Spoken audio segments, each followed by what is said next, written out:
They said the house on Withercrest Hill had been empty for more than a century, but at night, the windows still glowed with a sickly amber light, like eyes watching from the dark. The hill itself rose like a jagged wound above the valley. A narrow dirt path twisted upward, swallowed in fog most nights, the trees surrounding it warped and skeletal, stripped of life as if scorched by some unseen fire. The villagers never climbed it after sundown. Some claimed the hill took from you, your breath, your warmth, even your sense of time. And always, always at the summit, the house waited. It was a Victorian husk, broken by storms and years of neglect, but still standing with a crooked defiance.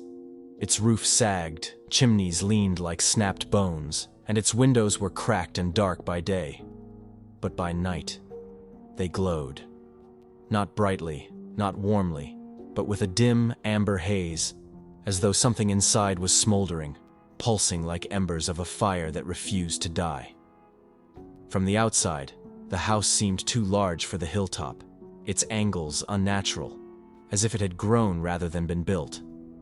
Its foundation bulged against the earth, splitting stone. The closer one came, the louder the silence grew, until even the rustling of trees and distant cry of owls fell mute. The front door never stayed shut. Travelers swore they found it open, though no one had entered. It yawned like a mouth, drawing them into the stale breath of the house. Inside, the air was suffocating. The walls dripped with condensation, though the air was dry. Wallpaper curled back like old scabs, revealing wood underneath etched with deep scratches. Dust lay thick, yet footprints sometimes appeared overnight, leading from one room to another, vanishing mid-hallway. The staircase dominated the entry.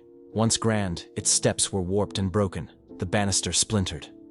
Looking up, the darkness above seemed to resist light, as though the upper floors swallowed it whole. Mirrors hung crookedly in the halls, their surfaces warped, reflecting not the rooms they faced, but others. A long hallway of endless doors, a cellar door ajar when the real one was bolted shut. And sometimes, just sometimes, something tall and faceless standing where no one should be. At night, the house made sounds. Low groans, like wood straining, but also whispers, faint and sharp, like nails dragged across glass. Some said they heard their own names spoken in voices of long-dead loved ones. Others claimed the whispers came from beneath the floor, where a constant scratching echoed, faint but persistent, like something or someone trying to crawl upward. Doors opened on their own. Windows rattled in still air. In the cellar, damp walls bore claw marks not carved by tools, but gouged in frenzied desperation. The attic was worse. Its air was heavy, filled with dust that moved though no wind blew. Cobwebs shivered as though brushed by unseen hands. And in one corner, carved into the beams, were words. Letters crude, frantic. "It's still hungry." The most terrifying part was not the sounds, nor the shifting shadows, nor the mirrors that lied. It was the sense that the house was patient, that it was waiting for something, or someone. Every creak in the floorboards felt like breath drawn inward, every slammed door like a heartbeat.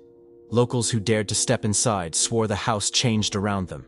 Staircases led to walls, doors opened to nowhere. Clocks ticked backwards.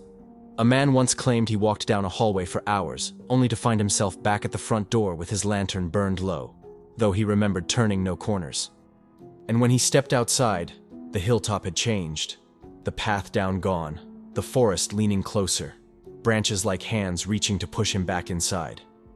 The house once belonged to the Arkwrights, a wealthy family who disappeared one winter night in 1873. Their servants claimed to hear screams, yet when the sheriff forced the door open, the house was empty. No blood, no bodies.